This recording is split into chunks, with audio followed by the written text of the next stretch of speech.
اباسا نام، پہلے ہی لفظ اباسا کو اس سورہ کا نام قرار دیا گیا ہے۔ زمانہ نزول، مفسرین و محدثین نے بالاتفاق اس سورہ کا سبب نزول یہ بیان کیا ہے کہ ایک مرتبہ رسول اللہ صلی اللہ علیہ وسلم کی مجلس میں مکہ معظمہ کے چند بڑے سردار بیٹھے ہوئے تھے اور حضور صلی اللہ علیہ وسلم ان کو اسلام قبول کرنے پر آمادہ کرنے کی کوشش فرما رہے تھے۔ اتنے میں ابن ام مکتوم نامی ایک نابینا حضور صلی اللہ علیہ وسلم کی خدمت میں حاضر ہوئے اور انہوں نے آپ سے اسلام کے متعلق کچھ پوچھنا چاہا۔ حضور صلی اللہ علیہ وسلم کو ان کی یہ مداخلت ناگوار ہوئی اور آپ صلی اللہ علیہ وسلم نے ان سے بے رخی برتی۔ اس پر اللہ تعالی کی طرف سے یہ سورہ نازل ہوئی۔ اس تاریخی واقعے سے اس سورہ کا زمانہ نزول بآسانی متعین ہو جاتا ہے۔ اولاً یہ بات ثابت ہے کہ حضرت ابن مکتوم بالکل ابتدائی دور کے اسلام لانے والوں میں سے ہیں۔ حافظ ابن حجر اور حافظ ابن کثیر تصریح کرتے ہیں کہ اسلما بمکہ قدیما اور ہوا ممن اسلما قدیما، یعنی یہ ان لوگوں میں سے تھے جو مکہ معظمہ میں بہت پہلے اسلام لائے تھے۔ ثانیاً حدیث کی جن روایات میں یہ واقعہ بیان کیا گیا ہے ان میں سے بعض سے معلوم ہوتا ہے کہ اس وقت وہ اسلام لا چکے تھے اور بعض سے ظاہر ہوتا ہے کہ اسلام کی طرف مائل ہو چکے تھے اور تلاش حق میں حضور صلی اللہ علیہ وسلم کے پاس آئے تھے۔ حضرت عائشہ رضی اللہ عنہا کا بیان ہے کہ انہوں نے آ کر عرض کیا تھا، یا رسول اللہ ارشدنی، یا رسول اللہ مجھے سیدھا راستہ بتائیے۔ ترمذی، حاکم، ابن حبان، ابن جریر، ابو یعلا۔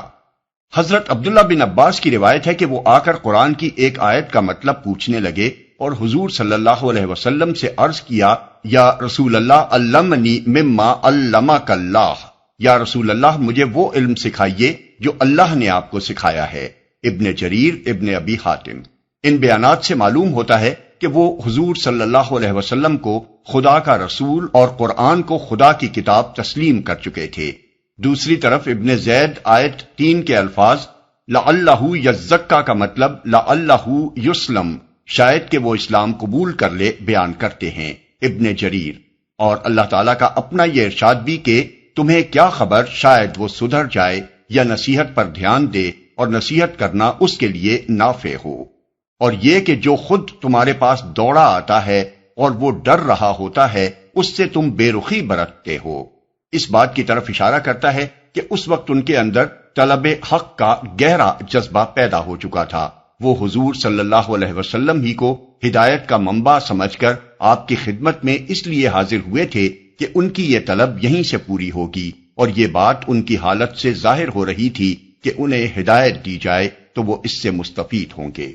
ثالثاً، حضور صلی اللہ علیہ وسلم کی مجلس میں جو لوگ اس وقت بیٹھے تھے، مختلف روایات میں ان کے ناموں کی صراحت کی گئی ہے۔ اس فہرست میں ہمیں عتبہ، شیبہ، ابو جہل، امیہ بن خلف، ابی بن خلف جیسے بدترین دشمنان اسلام کے نام ملتے ہیں۔ اس سے معلوم ہوتا ہے کہ یہ واقعہ اس زمانے میں پیش آیا تھا جب رسول اللہ صلی اللہ علیہ وسلم کے ساتھ ان لوگوں کا میل جول ابھی باقی تھا اور کشمکش اتنی نہ بڑی تھی کہ آپ کے ہاں ان کی آمد و رفت اور آپ کے ساتھ ان کی ملاقاتوں کا سلسلہ بند ہو گیا ہو۔ یہ سب امور اس بات پر دلالت کرتے ہیں کہ یہ سورت بہت ابتدائی زمانے کی نازل شدہ سورتوں میں سے ہے۔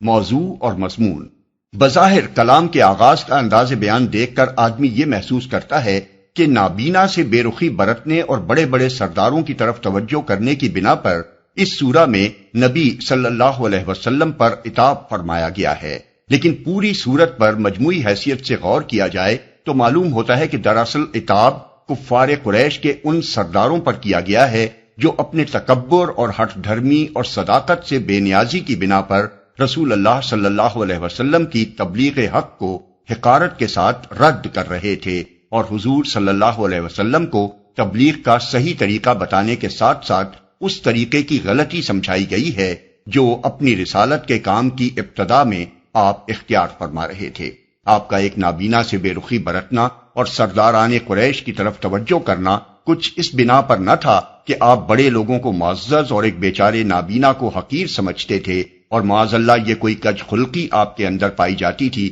جس پر اللہ تعالیٰ نے گرفت فرمائی، بلکہ معاملے کی اصل نوعیت یہ ہے کہ ایک دائی جب اپنی دعوت کا آغاز کرنے لگتا ہے تو فطری طور پر اس کا رجحان اس طرف ہوتا ہے کہ قوم کے بااثر لوگ اس کی دعوت قبول کر لیں تاکہ کام آسان ہو جائے، ورنہ عام بے اثر، معذور یا کمزور لوگوں میں دعوت پھیل بھی جائے تو اس سے کوئی بڑا فرق نہیں پڑ سکتا۔ قریب قریب یہی طرز عمل ابتدا میں رسول اللہ صلی اللہ علیہ وسلم نے بھی اختیار فرمایا تھا، جس کا محرک سراسر اخلاص اور دعوت حق کو فروغ دینے کا جذبہ تھا، نہ کہ بڑے لوگوں کی تعظیم اور چھوٹے لوگوں کی تحقیر کا تخیل۔ لیکن اللہ تعالیٰ نے آپ کو سمجھایا کہ اسلامی دعوت کا صحیح طریقہ یہ نہیں ہے، بلکہ اس دعوت کے نقطہ نظر سے ہر وہ انسان اہمیت رکھتا ہے جو طالب حق ہو، چاہے وہ کیسا ہی کمزور، بے اثر یا معذور ہو، اور ہر وہ شخص غیر اہم ہے جو حق سے بے نیازی برتے، خواہ وہ معاشرے میں کتنا ہی بڑا مقام رکھتا ہو۔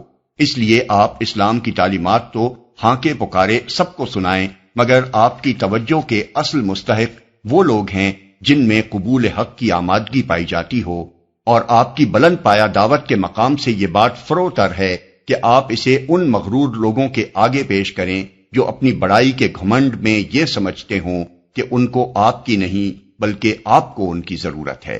یہ آغاز سورت سے آیت 16 تک کا مضمون ہے۔ اس کے بعد آیت 17 سے براہ راست عتاب کا رخ ان کفار کی طرف پھر جاتا ہے جو رسول اللہ صلی اللہ علیہ وسلم کی دعوت کو رد کر رہے تھے۔ اس میں پہلے اس رویے پر انہیں ملامت کی گئی ہے جو وہ اپنے خالق و رازق پروردگار کے مقابلے میں برت رہے تھے، اور آخر میں ان کو خبردار کیا گیا ہے کہ قیامت کے روز وہ اپنی اس روش کا کیسا ہولناک انجام دیکھنے والے ہیں۔